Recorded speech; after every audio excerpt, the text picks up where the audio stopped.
नमस्कार दोस्तों, स्वागत है आपका अपने अपने यूट्यूब चैनल यूपीपीसीएल क्रैकर्स के अंदर।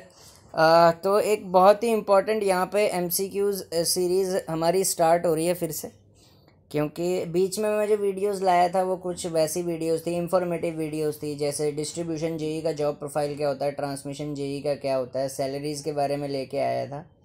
अब हम करने वाले हैं एमसीक्यूज़, और ये एमसीक्यूज़ जो पावर सिस्टम के हैं ना। हाँ, ये होता है। मैं नहीं जा रहा अभी। अरे आज ही जाऊंगा, लेकिन बाद में जाऊंगा यार, अभी टाइम नहीं हुआ। तो दोस्तों, रेगुलेटिंग ट्रांसफार्मर जो यूज़ होते हैं हमारे पावर सिस्टम में, वो कंट्रोल क्या करते हैं। रेगुलेटिंग ट्रांसफार्मर जो यूज़ होते हैं पावर स्टेशंस में, वो किसके लिए यूज़ होते हैं। तो रेगुलेटिंग ट्रांसफार्मर जो होते हैं पावर सिस्टम में, वो हमारे यूज़ होते हैं कंट्रोल करने के लिए वोल्टेज को। तो ऑप्शन आएगा ये, ठीक है। नेक्स्ट है हमारे पास, which distribution system is more reliable. सबसे ज़्यादा रिलायबल डिस्ट्रीब्यूशन सिस्टम कौन सा होता है। और ये जो पावर सिस्टम के क्वेश्चन है, हर जेई एग्ज़ाम में पूछे जाते हैं, हर जेई एग्ज़ाम के लिए इंपॉर्टेंट है, और ये लगातार पूछे जाते हैं, ठीक है। तो डिस्ट्रीब्यूशन सिस्टम जो मोर रिलायबल है, रिंग मेन डिस्ट्रीब्यूशन सिस्टम है, ठीक है। नेक्स्ट होता है advantage of cable over overhead line. तो केबल की जो एडवांटेज होती है ओवरहेड लाइन में, कि केबल जो होती है ना, कंजेस्टेड एरिया में यूज़ कर सकते हैं इसको। तो ऑप्शन आएगा डी, ठीक है। तो ऑप्शन क्या आएगा इसमें, डी, कंजेस्टेड एरिया में यूज़ कर सकते हैं। नेक्स्ट में, as the load factor power plant का अगर बढ़ता है, तो लोड फैक्टर अगर पावर प्लांट का बढ़ता है, cost per kilowatt of energy generated. जैसे जैसे लोड फैक्टर पावर प्लांट का बढ़ता है, जो cost of kilowatt energy generate की होती है ना, वो डिक्रीज कर जाती है। तो ऑप्शन क्या आएगा यहाँ पे, ऑप्शन आएगा हमारे पास बी, डिक्रीजेस, ठीक है। ऑप्शन आएगा बी, ठीक है। नेक्स्ट हम जा चुके हैं। हाँ, ये क्वेश्चन बहुत इंपॉर्टेंट है। Fact that the conductor carry more current on the surface as compare to core. तो इसको बोलते हैं स्किन इफेक्ट, ठीक है। स्किन इफेक्ट बोला जाता है इसको। ये रहा हमारे पास स्किन इफेक्ट। आज पावर सिस्टम के कर रहे हैं, कल भी थोड़े से पावर सिस्टम के करेंगे, फिर उसके बाद मशीन्स में डीसी मशीन्स के लेके आऊँगा, ठीक है, क्वेश्चंस, ठीक है। नेक्स्ट होता है long distance railway operate on. Long distance railway कहाँ पे ऑपरेट करती है। तो 25 kilo volt single phase AC पे ऑपरेट करती है, ठीक है। ऑप्शन सी पे, ठीक है। इसको याद रखना, ये क्वेश्चन बहुत बार पूछा जाता था, ठीक है। Low utilisation factor for a plant indicate. ये क्वेश्चन बहुत अच्छा है, ठीक है, अच्छा क्वेश्चन है ये। यहाँ पे थोड़ा सा ना फंस जाता है बंदा, ठीक है। अच्छा क्वेश्चन है। तो लो यूटिलाइजेशन फैक्टर जो प्लांट का होता है, क्या इंडिकेट करता है, कि प्लांट जो होता है ना, वो स्टैंड बाय पर्पस पे होता है, ठीक है। तो ऑप्शन आएगा बी, ठीक है। नेक्स्ट होता है हमारे पास, हाँ, बस बार किससे रेट होती है, ठीक है। बस बार किससे रेट होती है, ये भी अच्छा क्वेश्चन है, ठीक है। बस बार किससे रेट होती है। तो बस बार करंट, वोल्टेज और फ्रिक्वेंसी से रेट होती है, ठीक है। तो ऑप्शन आएगा हमारे पास डी, ठीक है। नेक्स्ट है हमारे पास, एफिशिएंसी जो है सेकेंडरी कंसीडरेशन किस में होती है। तो ये होती है पीक लोड प्लांट में। एफिशिएंसी सेकेंडरी कंडीशन होती है हमारी पीक लोड प्लांट्स में, ठीक है। ऑप्शन आएगा इसमें हमारा बी, ठीक है। नेक्स्ट है भाई, एफिशिएंसी ट्रांसमिशन सिस्टम की कब बढ़ेगी। कोई भी ट्रांसमिशन सिस्टम हमारा एफिशिएंट कब होता है, जब उसका वोल्टेज और पावर फैक्टर दोनों बढ़ता है, ठीक है। तो ऑप्शन क्या आएगा, system voltage and load power factor both increase. कहाँ पे है, तो पहला तो ऑप्शन गलत है, इसमें तो डिक्रीज बोला हुआ है। तीसरा ऑप्शन भी गलत है, चौथा भी गलत है। ऑप्शन कौन सा सही आएगा, system voltage and load power factor increase, ठीक है। तो ऑप्शन आएगा बी, ठीक है। कौन सा ऑप्शन आएगा, ये बी, ठीक है। बहुत इंपॉर्टेंट क्वेश्चन है। जनरेटिंग स्टेशन है high investment cost and low operating cost usually operate as. जिनकी इन्वेस्टमेंट कॉस्ट हाई होती है और ऑपरेटिंग कॉस्ट लो होती है, किन जनरेटिंग स्टेशंस की इन्वेस्टमेंट कॉस्ट हाई और ऑपरेटिंग कॉस्ट लो होती है। तो बेस लोड पावर प्लांट पे जो ऑपरेट होते हैं, ठीक है।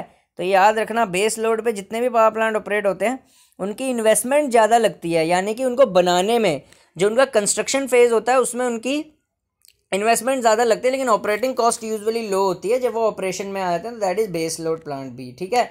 ऐसे question UPPCL point of view से इंपॉर्टेंट होते हैं, ठीक है, ठीक है। ये क्वेश्चन थोड़ा सा यूपीपीसीएल की तरफ से इंपॉर्टेंट हो जाता है, पावर सिस्टम में थोड़ा सा ऐसा पूछता है, ठीक है। हाँ, ये आ गया question. A line trap in a carrier current relaying tuned to carrier frequency represent, ठीक है। लाइन ट्रैप से रिलेटेड क्वेश्चन आजकल पूछा जा सकता है। लाइन ट्रैप से जो क्वेश्चन पूछा था ना, ये पूछा था पीजीआई जेई में। पीजीआई हॉस्पिटल है ना चंडीगढ़ में, उसके जेई में पूछा था ये, ठीक है। तो हो सकता है किसी और में भी पूछा जाए कि लाइन ट्रैप जो होता है ना, रिलेइंग ट्यून्ड सर्किट में वो क्या करता है, कैरियर फ्रिक्वेंसी को कैसे रिप्रेजेंट करता है कि हाई इम्पिडेंस ऑफर करता है कैरियर फ्रिक्वेंसी को, लो इम्पिडेंस ऑफर करता है पावर फ्रिक्वेंसी को। याद रखना, ये हाई इम्पिडेंस ऑफर करता है कैरियर फ्रिक्वेंसी को, कैरियर फ्रिक्वेंसी जो होती है ना उसको ये हाई इम्पिडेंस ऑफर करता है कैरियर फ्रिक्वेंसी को, लो इम्पिडेंस पावर फ्रिक्वेंसी को। तो ऑप्शन आएगा बी, ठीक है, ये याद रखना।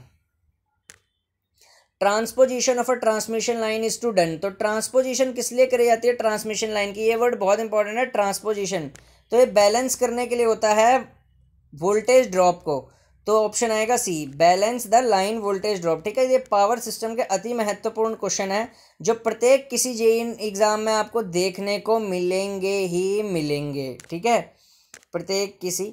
अब है criteria for the most economical distribution of load among various plant in a power system, तो मोस्ट इकोनॉमिकल डिस्ट्रीब्यूशन जो लोड का करना होता है वेरियस प्लांट्स में पावर सिस्टम के, वो होता है penalty factor multiplied by incremental fuel cost of each plant should be same for all plants, यानी पेनल्टी फैक्टर मल्टीप्लाई बाय जो इंक्रीमेंटल फ्यूल्स होनी चाहिए वो सबकी सेम होनी चाहिए सारे प्लांट्स में, तो ऑप्शन आएगा ए, ठीक है। नेक्स्ट है हमारे पास ये रिजर्व जनरेटिंग कैपेसिटी, यानी कि जो रिजर्व जनरेटिंग कैपेसिटी है जो सर्विस के लिए तो अवेलेबल है बट इमरजेंसी कंडीशन में अवेलेबल नहीं है, ठीक है, और उसको ऑपरेशन में रखा हुआ है, तो उसका वर्किंग ऑर्डर क्या होगा। देख लिए, जब भी कोई जनरेटिंग कैपेसिटी सर्विस में तो होती है लेकिन ऑपरेशन में नहीं होती तो उसको कोल्ड रिजर्व बोला जाता है। ऑप्शन सी आएगा इसका, ठीक है, इसको बोला जाता है कोल्ड रिजर्व, ठीक है, ठीक है। नेक्स्ट है in cable sheath provided to, cables में शीथ किस लिए प्रोवाइड होती है भाई, मॉइस्चर को प्रिवेंट करने के लिए, तो मॉइस्चर वर्ड कहाँ पे आ रहा है, ऑप्शन डी में, ठीक है। तो शीथ प्रोवाइड होती है मॉइस्चर के लिए, प्रिवेंट करने के लिए, ठीक है, तो ऑप्शन आएगा डी।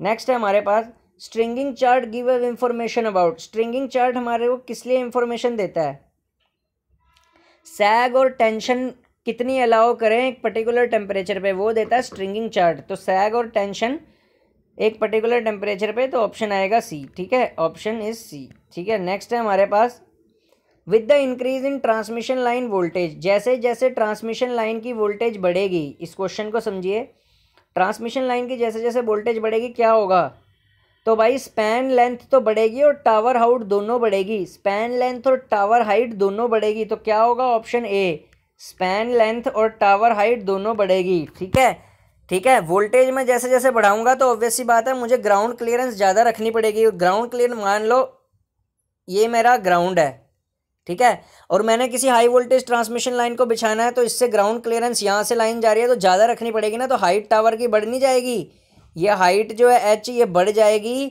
और स्पैन जो होगा लेंथ ऑफ डिस्टेंस जो होगा ये भी बढ़ेगा। मान लो ये मेरा टावर है और मुझे इसको हाई वोल्टेज पे रन करना है तो ज़्यादा दूर तक मैं इसको रन करा, मतलब ज़्यादा दूर तक ट्रांसमिशन लाइन को हम ट्रांसमिशन वोल्टेज को पहुँचा पाएंगे, ठीक है। नेक्स्ट क्वेश्चन आसान क्वेश्चन है, ये तो हर कोई कर देगा। Owing to skin effect, skin effect से क्या होता है, portion of the conductor near the surface carry more current, जो पोर्शन होता है ना कंडक्टर के साइड का, साइड से करंट ज़्यादा फ्लो करता है, कोर से कम करने लग जाता है, ठीक है, स्किन इफेक्ट, तभी इसको स्किन इफेक्ट बोलते हैं। कंडक्टर के स्किन से जाता है करंट, ठीक है, तो ये हो गया, अरे चल जा, सी ऑप्शन, ठीक है, portion of the conductor near the surface carry more current and core का लेस, ठीक है। Strain type insulator are used where, strain type insulator कहाँ पे यूज होते हैं, सबसे पहला डेड एंड पे, यस बिल्कुल सही, facing a sharp curve, yes, crossing a river, yes, और D all of the above, ठीक है, सब पे यूज होता है, ठीक है। For the same maximum demand if the load factor is decreased, देखिए लोड फैक्टर जब भी कभी हमारा घटता है ना कॉस्ट ऑफ जनरेशन बढ़ जाती है, तो कॉस्ट ऑफ जनरेशन पे क्या इफेक्ट पड़ेगा, कॉस्ट ऑफ जनरेशन हमारी बढ़ जाएगी, कॉस्ट ऑफ जनरेशन इंक्रीज हो जाएगी, ठीक है, तो ऑप्शन आएगा ये, ठीक है। डिस्ट्रीब्यूटर रेजिडेंशियल एरिया के लिए कैसे होते हैं, जो तुम्हारे घरों के पास डिस्ट्रीब्यूटर होते हैं वो कैसे होते हैं, डिस्ट्रीब्यूटर 3 फेज 4 वायर एसी होते हैं डिस्ट्रीब्यूटर्स, ठीक है, तो डिस्ट्रीब्यूटर कैसे होते हैं 3 फेज 4 वायर एसी, ठीक है, ऑप्शन डी, ऑप्शन डी आएगा। Corona is likely to occur maximum in, तो कोरोना इसमें से मैक्सिमम कहाँ पे होगा, देखो डोमेस्टिक वायरिंग में तो होगा नहीं, लो वोल्टेज है, डिस्ट्रीब्यूशन लाइंस में होगा नहीं, ठीक है, किस में होगा, सिर्फ ट्रांसमिशन लाइंस में।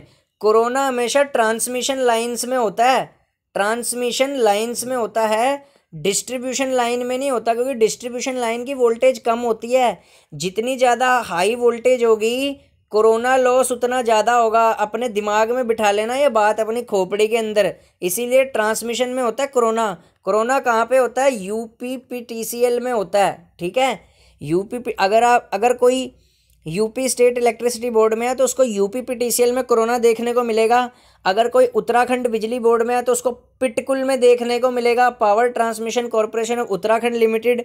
यदि कोई, ठीक है, यदि कोई लड़का हरियाणा में है तो उसको HVPNL में देखने को मिलेगा कोरोना, यानी हरियाणा विद्युत प्रसारण निगम लिमिटेड ट्रांसमिशन में, ठीक है। कोई लड़का पंजाब में है तो उसको PSTCL में देखने को मिलेगा corona, Punjab state power transmission corporation limited में, ठीक है। कोई लड़का अगर मध्य प्रदेश में है तो उसको MPPGCL में, वो पेपर तो MPPGCL का देगा, लेकिन उसके अंदर जो MPTCL होगा, ट्रांसमिशन कॉरपोरेशन लिमिटेड होगा मध्य प्रदेश का, उसको वहाँ कोरोना देखने को मिलेगा, ठीक है। तो अब आपको बिल्कुल खोपड़ी के अंदर घुस गई होगी बात कि कहाँ पे कोरोना देखने को मिलता है। देख लो सर को कितनी नॉलेज है, सारे स्टेट इलेक्ट्रिसिटी बोर्ड के नाम पता है, कईयों को तो इतने भी नहीं पता होते, ठीक है। नेक्स्ट है average thermal efficiency of a modern nuclear power plant. Average thermal efficiency modern nuclear power plant की कितनी होती है? तो वो होती है 30%। ये यूपीपीसीएल के अंदर 7 बार पूछा गया क्वेश्चन, 7 बार 7 टाइम्स मोस्ट पॉपुलर क्वेश्चन है और बच्चे इसमें गलती कर देते हैं, ठीक है। कोई 80% टिक करके आ जाता है, कोई कुछ। एवरेज थर्मल एफिशिएंसी जो होती है मॉडर्न न्यूक्लियर पावर प्लांट की 30% होती है, ठीक है। नेक्स्ट होता है लोड फैक्टर। डोमेस्टिक लोड का क्या होता है? डोमेस्टिक लोड का लोड फैक्टर ज़्यादा नहीं होता, कम होता है, कम। तो सबसे कम वैल्यू कौन सी है? 10 से 15%, ठीक है। तो ऑप्शन आएगा ए, ठीक है। ये क्वेश्चन आपको पढ़ के जाने हैं, किसी भी जेई का पेपर दोगे। NHPC का आने वाला है ना, जो NHPC ना एक सिलेबस को फॉलो करता है SSC जेई के, ठीक है। मेरे ये सारे MCQ जितने हैं ना, इसको प्लेलिस्ट में डालता हूँ मैं, वहाँ से पढ़ जाना, आपको डायरेक्ट NHPC में देखने को मिल जाएंगे। NHPC जो है ना वो SSC जेई का सिलेबस फॉलो करता है, ठीक है। और जो अपना ये है, अपना कह रहा हूँ यार, कौन सा होता है एग्ज़ाम एक, अरे क्या है वो, हाँ PGCIL भी ऐसे क्वेश्चन पूछता है, ठीक है। तो consumer has to pay lesser fix charge in which. Consumer lesser fix charge देता है मैक्सिमम डिमांड टैरिफ में, तो होता है डी, ठीक है, डी में, ठीक है।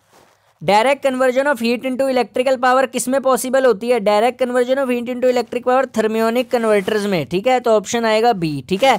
ये क्वेश्चन SSC जेई 2012 में पूछा था, ठीक है।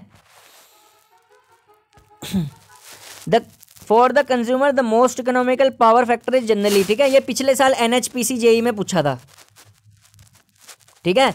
मोस्ट इकोनॉमिकल पावर फैक्टर इस बार भी आ सकता है, क्यों? NHPC देता है, NHPC फॉलो करता है SSC जेई पैटर्न को, तो वो ऐसे क्वेश्चन डाल देते हैं।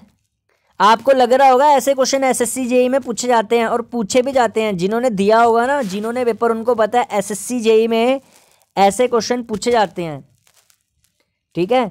For a consumer most economical power factor is generally, तो 0.95 लैगिंग होता है, option C. Conductor overhead line के कैसे होते हैं? स्ट्रैंडेड ए, ठीक है।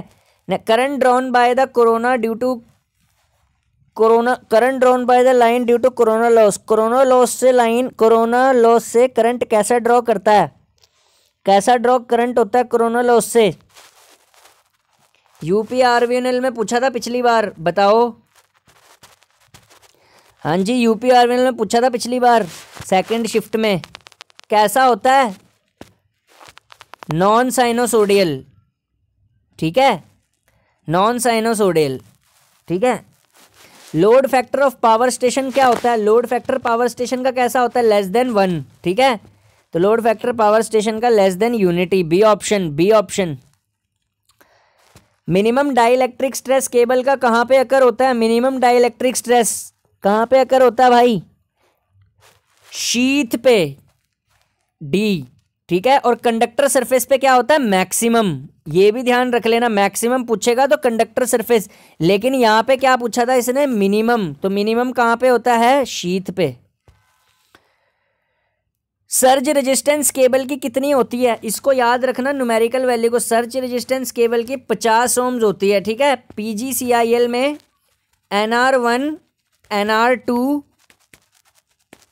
NR3 तीनों में पूछा गया है, ये कब, 2018 में, सर्ज रेजिस्टेंस केबल की। अब कोई बच्चा सर्ज